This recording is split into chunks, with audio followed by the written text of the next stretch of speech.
सैफुल्लाह रहमानी साहब, ये जर्नल को जो आज रस्मी इजरा अमल में आया, इसका क्या मकसद है?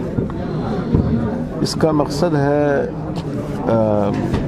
एक तो कानून शरीयत के बारे में जो गलत फहमियाँ लोगों में पाई जाती हैं उनको दूर करना। दूसरे, मुल्क में जो ऐसे फ़ैसले होते हैं जिनका अक़लियतों से ताल्लुक़ है, चाहे वो उनके हक़ में मुफीद हो या उसमें मनफी पहलू हो, उससे मुसलमानों को भी और मुल्क के दूसरे लोगों को भी वाकिफ़ कराना और इस बात की कोशिश करना कि हमारे दस्तूर में जो मसावात, इंसाफ और आज़ादी की को बुनियादी हक़ करार दिया गया है, तो उसके ख़िलाफ़ अगर कोई बात सामने आए तो रिसर्च करके तहक़ीक़ के साथ उसके बारे में इजहार ख़याल करना, ये मकसद है इसका। तो इसका जो आपने दौरानिया रखा है वो 6 महीने का रखा है। जी जी। तो ये तो बड़ा तवील हो रहा है ये। नहीं, ये तो असल में पहला तजर्बा है। ख़याल ये है कि इसको 3 माह का दौरानिया रखा जाएगा, लेकिन पहले 1-2 शुमारे उसके निकल जाएं, फिर उसके बाद इंशाअल्लाह उस दौरानिया को मुख्तसर करेंगे। वो ये अंग्रेज़ी में है, उर्दू में है जी, लेकिन जो है इलाक़ाई ज़बानों में, ख़ास तौर से हिंदी में वगैरह में जो है। हाँ जी, ये भी मुतालबा है, ख़ासकर मलयालम वालों का भी मुतालबा है। तो ये बात सोची जा रही है कि आइंदा इसको मल्टी लैंग्वेज बनाने की कोशिश की जाए, लेकिन पहले इन 2 ज़बानों में शुरू किया जा रहा है तजर्बे के तौर पर, और 6 महीने में इसका एक शुमारा।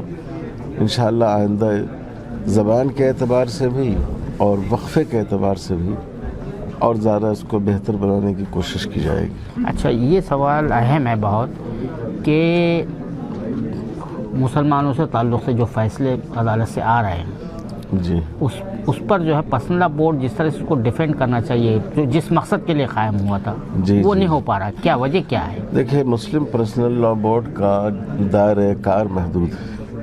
मुस्लिम पर्सनल लॉ सिर्फ उन कवानीन से उसका ताल्लुक़ है जो शरीयत से मुताल्लिक़ हैं, यानी जो शरीयत एप्लीकेशन एक्ट 1937 में आए हैं। बकिया जो दूसरे इश्यूज़ हैं उस पर दूसरी जमातें और तंजीमें भी कर रही हैं, और शुरू से बोर्ड की ये पॉलिसी तय की गई है कि हर एजेंडे को बोर्ड अपने हाथ में नहीं लेगा, वरना जो मुख्तलिफ़ तंजीमें इसमें शामिल हैं उसमें आपसी इख्तलाफ भी पैदा हो सकता है। तो जो मसाइल ऐसे हैं उसमें बोर्ड बराबर कोशिश कर रहा है, अदालती पैरवी कर रहा है। जब हालात मुनासिब होते हैं तो सियासी एतबार से भी कोशिशें होती हैं, अवामी राय आम्मा को बनाने की कोशिश की जा रही है, लेकिन अपने एजेंडे के अंदर बोर्ड में शामिल मुख्तलिफ़ अफराद, मुख्तलिफ़ तंजीमें और जो मुख्तलिफ़ मसाइल पैदा होते हैं वो उसमें बराबर हिस्सा लेते हैं, और बोर्ड उनको इससे मना नहीं करता बल्कि उनकी हौसला अफजाई करता है। आखिरी मेरा सवाल ये है कि आपका जो इजलास लखनऊ में कानपुर में हुआ था, उसमें एक्सा सिविल कोड पर एक करारदाद मंजूर की गई। जी हाँ, जबकि एक सियासी जो है इशू है, ये कोई मुल्क से लेना देना नहीं है, पॉलिटिकल इशू है। यूपी के इलेक्शन थे और लॉ कमीशन ने भी कह दिया था कि ये फिजिबल नहीं है। फिर उसके बावजूद भी आप लोगों ने ये जो है जो क़ुव्वतें यहाँ पे काम करती है इस अंदाज से इमोटिव इश्यूज़ लेकर जो है एक तबके को बेवकूफ़ बनाने के लिए, तो ये क्यों आपने करारदाद मंजूर की? देखिए, असल में कॉमन सिविल कोड का मसला तो बोर्ड का बुनियादी मसला है, क्योंकि कॉमन सिविल कोड का मकसद ये होगा और उसका बुनियादी वाज़ेह नतीजा ये होगा कि जो शरीयत एप्लीकेशन एक्ट के ज़रिए मुसलमानों को जो हक़ मिला है वो ख़त्म हो जाएगा। उसके लिए कोशिश तो करनी है, लेकिन आप जो इलेक्शन के पस मंज़र की बात कर रहे हैं, इसीलिए बोर्ड ने यह तय किया कि इसको हम सिर्फ मुसलमानों की जानिब से इस लड़ाई को नहीं लड़ेंगे, बल्कि जो दूसरे तबक़ात हैं, सिख हैं, क्रिश्चन हैं, बौद्ध हैं, हिंदुओं के बाज़ तबक़ात हैं, हम उनको लिंगायत हैं, हम उनको साथ लेकर राय बनाएंगे اور اب فی الحال ہم ابھی اس پر کوئی تحریک نہیں چلائیں گے، لیکن لوگوں کے ذہن سازی کریں گے اور اس کام کو ہم لوگ کر رہے ہیں۔ نہیں، میرا کہنا یہ ہے کہ صرف مسئلہ بورڈ کی طرف سے ہی اس پر ریئیکشن آتا ہے، دوسرے جو طبقات ہیں، پارسیوں کا بھی اپنا پرسنل لا ہے، کرسچنز کا پرسنل لا ہے، وہ کچھ نہیں بولتے ہیں، آپ ہی بولتے ہیں، ان کو وہ موقع فراہم کرتے ہیں۔ یہ تو آپ ان سے پوچھئے۔ دیکھیے، ہم اس وجہ سے اپنے مذہب کے معاملے میں خاموش نہیں رہ سکتے کہ فلاں آدمی اپنے مذہب کے بارے میں نہیں کہہ رہا ہے۔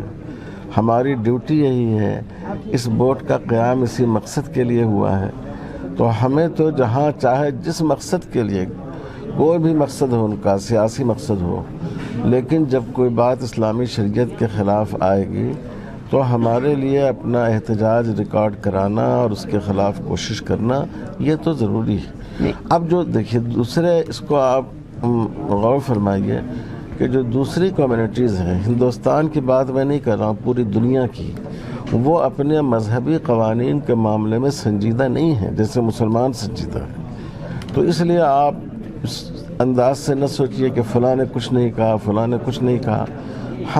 ہماری تو ذمہ داری ہے کہ کوئی بات اگر شریعت کے خلاف آئے تو ہم اس پر اپنی رائے کا اظہار کریں اور ہم اس کو روکنے کی کوشش کریں۔ نہیں، میرا کہنے کا مطلب یہ ہے کہ آج تک کوئی بھی جو ہے اب مسودہ جو ہے ایک ہلکا سا خاکہ کہ بھئی اس طرح کا یہ جو ہے یونیفارم سول کوڈ ہوگا یا کامن سول کوڈ ہوگا، ابھی تک کوئی ڈرافٹ وغیرہ نہیں آیا ہے۔ اس کے باوجود بھی جو ہے ہم فوراً جو ہے ہماری جو تنظیمیں ہیں، یہ لیڈر ہے، جو ریئیکٹ کرنا شروع کر دیتے ہیں، جو ان کے ٹریپ میں آتے ہیں۔ What do you want to say? دیکھیے، ان کا کوئی مسودہ تو نہیں آیا ہے، لیکن وہ ایسی جزوی قوانین بنا رہے ہیں جس سے پرسنل لا متاثر ہوتا ہے، اور ان کے منشور میں یہ بات داخل ہے کہ ہم کو کامن سول کوڈ نافذ کرنا ہے۔ تو ایسے مسئلے میں ہم بالکل خاموش کیسے رہ سکتے ہیں؟ اس لیے چونکہ بورڈ تو قائم ہوا اسی مقصد کے لیے، یہ 1972 میں جب کامن سول کوڈ کی آواز اٹھی تھی، اسی پس منظر میں مسلم پرسنل لا بورڈ کا قیام عمل میں آیا۔ تو وہ تو ہم کرتے رہیں گے، لیکن یہ ضرور ہے کہ بورڈ اس بات کی کوشش کرتا ہے کہ اس میں ایسی شدت نہ برتی جائے، ایسا رخ اختیار نہیں کیا جائے کہ جو فرقہ پرست عناصر ہے وہ اس سے سیاسی فائدہ اٹھا لیں۔ آخری سوال یہ تھا، ایک منٹ، یہ خواتین، یہ جو خواتین کی ٹھہر جاؤ، ایک منٹ بیچ مت بولیے، خواتین کی جو ایج کم کی گئی ہے اس پر کیا ہے آپ کا کہہ دیجیے بھائی؟ ہم اس کو غلط سمجھتے ہیں۔ ہم سمجھتے ہیں کہ ہمارے ملک میں جو شخصی آزادی دی گئی ہے ہر فرد کو، یہ اس کے خلاف ہے۔ کون شخص کس عمر میں شادی کرے گا یہ طے کرنا اس شخص کا کام ہے۔ اس لیے بورڈ کا موقف شروع سے یہ رہا ہے کہ کوئی خاص عمر متعین کر دینا اور اس سے پہلے نکاح کو منع کرنا یہ درست نہیں ہے۔ بس یہ نقطے، اور اس سے خود عورتوں کو اس سے نقصان پہنچے گا۔ بہت بہت شکریہ مولانا خالد سیف اللہ رحمانی صاحب۔